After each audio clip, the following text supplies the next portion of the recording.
చౌదరి గారు. అధ్యక్ష, రాష్ట్రంలో తమ ఉద్యోగ కల్పన కోసం ఎదురు చూస్తున్న లక్షలాది మంది నిరుద్యోగుల జీవితాలతో చెలగాటమాడింది గత ప్రభుత్వం. సంతలో పశువులను అమ్మినట్టుగా పోస్టులు అమ్మేశారు. మంత్రి గారి దృష్టిలో ఉందనే అనుకుంటున్నాను. పాపం జగన్మోహన్ రెడ్డి గారికి ఇది పీనట్. ఏందే, ఒక డిప్యూటీ కలెక్టర్ పోస్టు 2.5 కోట్లు మాత్రమే, ఒక డిఎస్సి పోస్టు 1.5 కోట్లు మాత్రమే, ఒక 150 కోట్లే. పాపం మా వాడికి ఏముందా, ఇది పెద్ద 1000 కోట్లు దోసుకున్నాడికి ఇది లెక్కలేదు కాదు. అందువల్ల కానీ పేద విద్యార్థుల జీవితాలతో చెలగమాడారు. 162 పోస్టులకి గత ప్రభుత్వంలో చంద్రబాబు గారు నోటిఫికేషన్ ఇస్తే ప్రభుత్వం మారాక ఆయన పబ్లిక్ సర్వీస్ కమిషన్ని సొంత జాగీర్దారులాగా వాడుకున్నాడు. అక్కడ పిఎస్ఆర్ ఆంజనేయులు పెట్టాడు, గౌతమ్ సవాంగ్ని చైర్మన్గా పెట్టాడు, తను చెప్పినట్టుగా ఆడించాడు. మూల్యాంకనంలో ఏదైతే ఉందో అత్యధిక మార్కులు వచ్చిన వాళ్ళు ఫెయిల్యూర్ అయ్యారు సార్.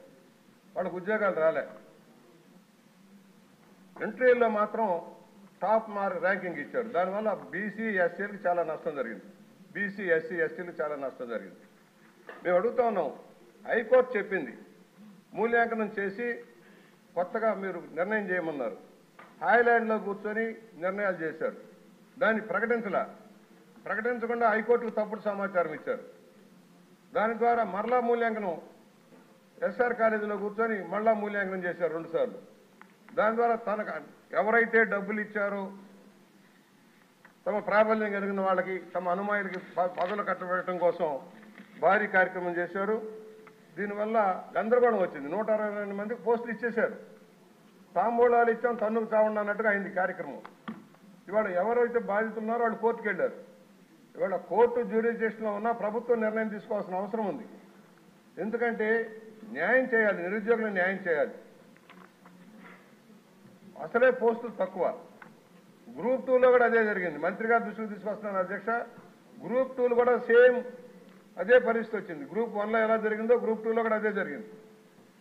భారీ ఎత్తున చేతులు మారింది డబ్బులు. ఎవరైతే సర్వీస్ కమిషన్లో తమ మనుషులను పెట్టి దోపిడీ చేస్తారో వాళ్ళ మీద చర్యలు తీసుకోవాలి. సెక్రటరీ కావచ్చు, చైర్మన్ కావచ్చు. కోర్టును కూడా తప్పుదారి పట్టించి తప్పుడు అఫిడవిట్లు సబ్మిట్ చేసినందుకు వాళ్ళ మీద చర్యలు తీసుకోమని డిమాండ్ చేస్తా ఉన్నాను.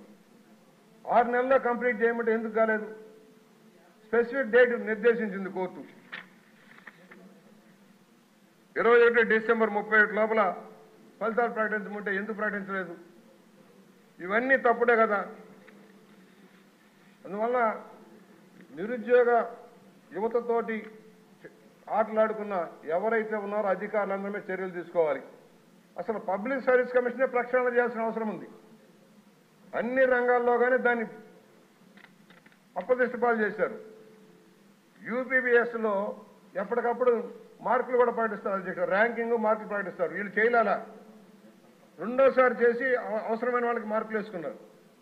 కనుక మంత్రి గారిని కోరేది 162 మంది అర్హత లేని వాళ్ళు ఎవరైతే వచ్చారో వాళ్ళు తొలగించడానికి ఎలాంటి చర్యలు చేపడతారు? కోర్టులో పెండింగ్ ఉందంటే కాదు. అందువల్ల గ్రూప్ 2లో ఏం జరిగిందో కూడా విచారణ చేయించండి. అసలు మొత్తం కూడా లిస్ట్ అంతా తెప్పించండి. ర్యాంకింగ్ ఎలా వచ్చింది, రాత పరీక్షలో ఎన్ని వచ్చినాయి, ఇంటర్వ్యూలో మార్కులు ఎలా పెరిగినాయి. అంత మేధావులైతే రాత పరీక్షలో రావాలి కదా. డిజిటల్గా ఎందుకు చేశారు? మాన్యువల్గా చేసామని డిజిటల్గా ఎందుకు చేశారు? తమ అవసరాలు తీర్చుకోవడం కోసం, తమ మనుషుల్ని ఉద్యోగాల కల్పన కోసం చేసిన కార్యక్రమాన్ని ఒకసారి పరిశీలన చేయమని నేను కోరుతూ, ఇవాళ ఈ పబ్లిక్ సర్వీస్ కమిషన్ ప్రక్షాళన చేయమని మరోసారి మీ ద్వారా విజ్ఞప్తి చేస్తూ, కొన్ని నిర్ణయాలు సత్వరం జరగాల్సిన అవసరం ఉంది. ఇవాళ లోకేష్ బాబు గారు ఇక్కడే ఉన్నారు కనుక విద్యా వ్యవస్థని, ఉద్యోగ వ్యవస్థని సర్వనాశనం చేసిన గత ప్రభుత్వ చర్యలను వెంటనే సరిదిద్దాలంటే యూనివర్సిటీని కూడా ప్రక్షాళన చేయాల్సిన అవసరం ఉంది. యూనివర్సిటీని కూడా సర్వనాశనం చేశారు. ఉద్యోగ కల్పన పబ్లిక్ సర్వీస్ కమిషన్ సర్వనాశనం చేశారు. వీటన్నిటి మీద దృష్టి సారించవలసిన విజ్ఞప్తి చేస్తున్నాను అధ్యక్ష. శ్రీనివాసరావు గారు.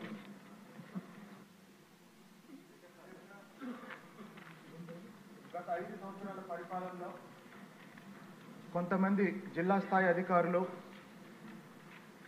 అప్పటి ప్రభుత్వంలో ఉన్న పెద్దలకి సొంత మనుషుల్లాగా ఎందుకు పనిచేశారో ఇక్కడున్న గౌరవ సభ్యులందరికీ తెలియాలి, అలాగే రాష్ట్రానికి కూడా తెలియాలి అధ్యక్ష. ఒక 20 సంవత్సరాల క్రితం 2004 ఎన్నికల తర్వాత 2004